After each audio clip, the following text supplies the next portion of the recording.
Primeira carta de Paulo a Timóteo, capítulo 1, verso 17. Eu vou ler na Nova Almeida atualizada, e o texto sagrado diz assim: assim, ao Rei eterno, imortal, invisível, Deus único, honra e glória para todos sempre.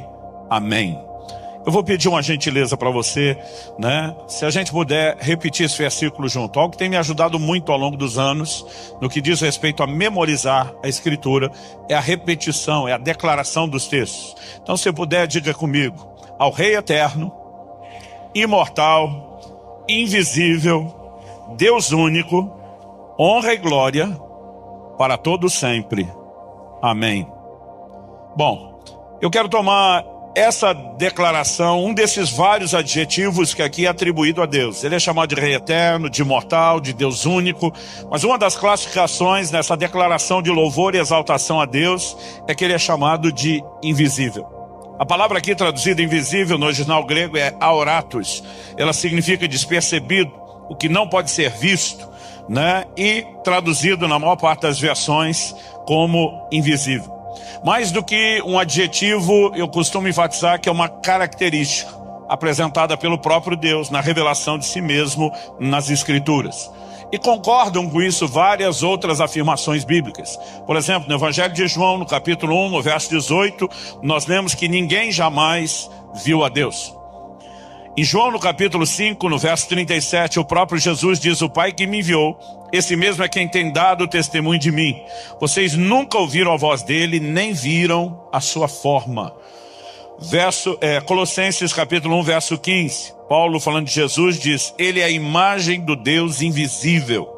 Em 1 Timóteo, no capítulo 6, no verso 16, a Escritura afirma sobre o próprio Deus: o único que possui imortalidade, que habita em luz inacessível, a quem ninguém jamais viu nem é capaz de ver. A ele honra e poder eterno. Amém. E por último, em 1 João 4,12, né, o apóstolo João, o apóstolo do amor, diz: nunca ninguém viu a Deus. Com todo esse volume de declarações de Deus, né, não ter sido visto, dele ser chamado de invisível, de ninguém ter visto a sua forma, o que nós percebemos é que mais do que informação, nós temos agora ênfase. Toda repetição pega um assunto e o leva da categoria de informativo para enfático. E por que Deus está dando ênfase a isso?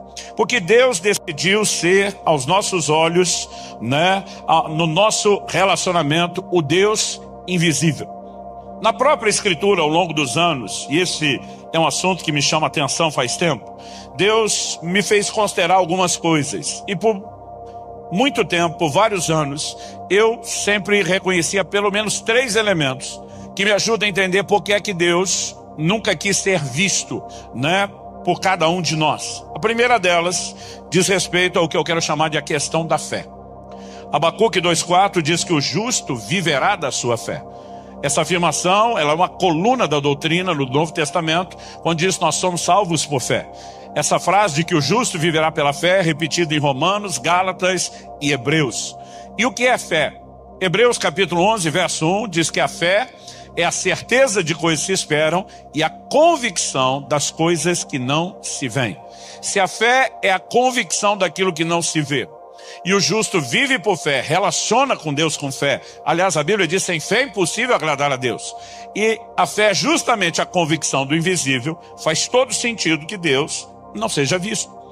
E segundo aos Coríntios, no capítulo 5, no verso 7, ele diz: visto que andamos por fé e não por vista. A caminhada da fé, ela independe da vista dos olhos e ela é justamente a convicção daquilo que não se vê. Só isso seria motivo suficiente para entendermos porque Deus decidiu permanecer como Deus invisível. Mas há um segundo elemento que pode ser destacado. Isso está registrado lá em Deuteronômio, no capítulo 4. Eu vou ler alguns versículos, vou ler o 12, depois vou ler do 15 ao 18, depois vou ler do 23 ao 24. Antes de ler esse texto, vale lembrar que a palavra Deuteronômio significa segunda lei ou repetição da lei. Isso significa o quê? No Pentateuco, os 5 primeiros livros da Bíblia, cuja autoria é atribuída a Moisés, o que nós temos quando chega no 5º livro de Deuteronômio é uma espécie de recapitulação. né? Tudo aquilo que, a partir do momento que Deus separa para si um povo como nação, os resgata do Egito e os conduz no êxodo rumo à terra prometida. Tudo o que de mais importante ele falou em mandamentos e ordenanças. E o que nós podemos chamar de highlights, os melhores e piores momentos, eles são repetidos no livro de Deuteronômio.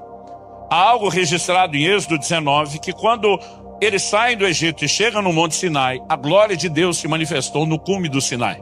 A Bíblia diz que uma nuvem escura o envolveu, foi visto fogo, relâmpagos, vozes, trovões, a terra tremeu, e a Bíblia diz que a voz de Deus se fez ser ouvida. Quando Moisés está recapitulando esse evento, ele diz o seguinte: então o Senhor falou a vocês no meio do fogo, e vocês ouviram o som das palavras dele. Vocês ouviram a voz, mas não viram aparência nenhuma, só escutaram a voz. Basicamente, ele está dizendo, Deus deixou o sistema de áudio funcionando, mas não de vídeo. Vocês apenas escutaram, mas não viram nada. Qual a razão? Verso 15 a 18, Deuteronômio 4. Tenham cuidado, guardem bem a sua alma, porque vocês não viram aparência nenhuma no dia em que o Senhor, o Deus de vocês, lhes falou em Horebe no meio do fogo. Portanto, tenham cuidado para não se corromperem e fazerem para si alguma imagem esculpida na forma de ídolo, semelhança de homem ou de mulher, semelhança de algum animal que há na terra, semelhança de alguma ave que voa pelos céus, semelhança de algum animal que rasteja sobre a terra, semelhança de algum peixe que há nas águas debaixo da terra. Finalmente, nos versos 23 e 24, a advertência: tenham cuidado de não se esquecer da aliança que o Senhor seu Deus fez com vocês. Não façam para si nenhuma imagem esculpida, semelhança de alguma coisa que o Senhor, o Deus de vocês, proibiu. Porque o Senhor, o Deus de vocês, é fogo consumidor, é Deus zeloso. A primeira observação a ser feita de por que Deus decidiu conservar-se invisível aos nossos olhos é a questão da fé. Mas a segunda era o risco potencial da idolatria. Então Moisés, da parte de Deus, está dizendo: a razão pela qual Deus permitiu que a voz fosse ouvida, mas vocês não vissem nenhuma forma, é para que vocês não tentassem reproduzir a forma vista em imagens de escultura e em ídolos.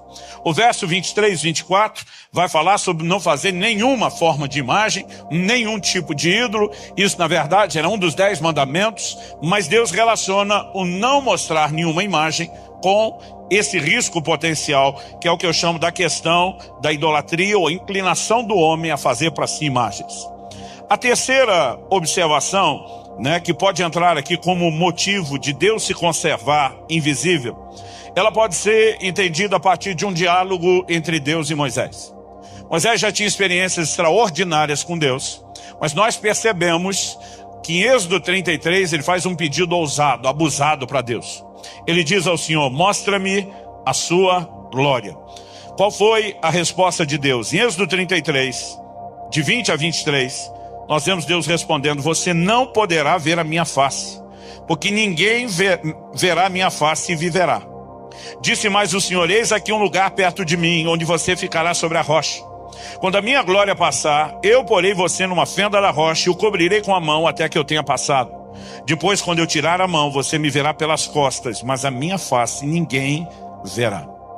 Nessa resposta de Deus, nós vemos que o fato de ninguém ter visto forma alguma da parte de Deus não significa que ele não possua uma forma, mas que Deus intencionalmente decidiu ocultá-lo.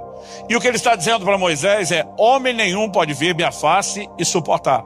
O terceiro aspecto, o motivo pelo qual Deus decidiu permanecer invisível aos nossos olhos, diz respeito à nossa limitação humana, a nossa incapacidade de suportar a manifestação da glória dele. Nós citamos no início 1 Timóteo 6,16, que não apenas diz que Deus habita em luz inacessível, mas a Bíblia diz: a quem ninguém jamais viu, nem é capaz de ver. O que significa não é capaz de ver? Eu e você não podemos suportar essa glória. Se nossos olhos vissem a face de Deus, uma revelação plena de quem Ele é, nós seríamos desintegrados por essa glória. Então Deus está dizendo para Moisés: não vai rolar.